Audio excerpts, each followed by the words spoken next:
Hey, greetings, creepers. This is Dr. Leech, the Leech Doctor from DailyNightmare.com, and I am not 100% double dog certain what it is that I'm going to be opening today.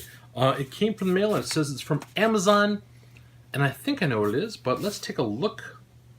Double check, shall we? I order a bunch of stuff. Sometimes I find, yes, it is. And sometimes I hear about stuff that I just need to have. A couple nights ago, maybe 2 nights ago, I was up late because I was excited to go to a party that, because of the snowfall, because we're in the Midwest, and don't you know, it's snowfall season. We've had 2 killer snowfalls already, and several nights of, beautiful black star-filled nights, which means it's incredibly cold. Anyways, so I was going to a party, I think it was last Friday night, and I was all excited about this party. We were going to do a bunch of stuff. And it fizzled. It fizzled really early because everyone didn't want to get caught in the snowfall. So I went home and I was looking on the YouTube and looking on the internet, and on Boing Boing I heard about this book. Heard about a comic book. And boy, I love the comic books. I love the graphic literature. It's somewhere halfway between books and movies. Has its own delightful charms. And I've heard about this book on Boing Boing. It was called Aleister and Adolf. Aleister Crowley of Black Magic fame, and Adolf of Hitler of the Final Solution fame. It is a graphic novel about as if there is a battle of superheroes or supervillains, one could say, between Aleister Crowley and Hitler. Let me open this up. What I thought was interesting, because I read a little blurb. I'll probably link that below. And I also watched an interview with Daniel Rushkoff, Douglas Rushkoff, the author. He's sort of a brainiac, postmodern theorist kind of guy. I have several, I think. I have more than one, let's just say, of his non-illustrated books. He's into the whole notions of in this book, at least, it sounds like he is interested in the notion of sigil magic. It's recasting the story of World War II as if it is a sigil war between 2 great occult magicians, and so one of which is Adolf Hitler. And for instance, I think one of the things they talk about is the idea that the swastika is a sigil, or sigil. I know some folks would call them sigils, and I think they're wrong. I think it's called a sigil. It encapsulates an egregore, a power, a corporate notion, a corporate power. The swastika means something so clear and so branded.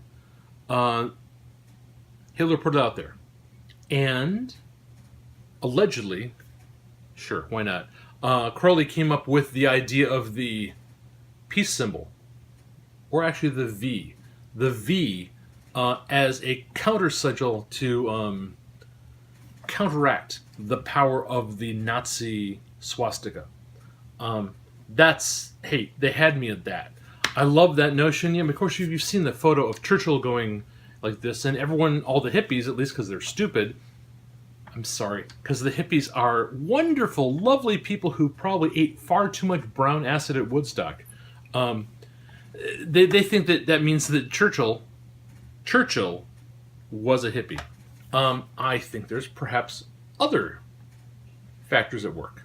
Highly intrigued by this. I love the format. I love that it's black and white. I'm totally a sucker for black and white comics. That sort of bold graphic statement of what things are. Let me put the reading glasses on and take a look through. Oh, yes. Rather beautiful.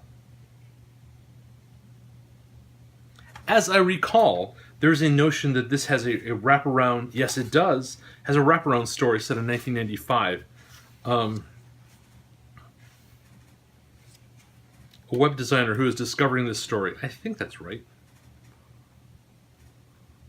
And who thinks that the whole idea of the sigils of the swastika and the V are remarkably similar to what's going on in the World Wide Web, especially with Well, the notion of corporate logos. What if you walked down the street and you saw all those corporate logos that are on everything as warfare, as corporate warfare, as sigil war, as black magic, as magic, trying to exert its will over you. I know I've seen some really interesting photographs of just normal streets whiting out all of the logos, the corporate logos. I'm not a fan of logos. I'm very, very careful. I'm moderately careful, at least, in effacing any of the logos I see on things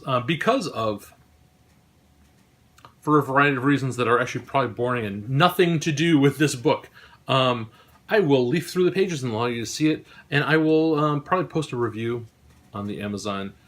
Aleister Crowley, was himself an interesting gentleman. Wow, I'm probably going to have to come up with like another video about him.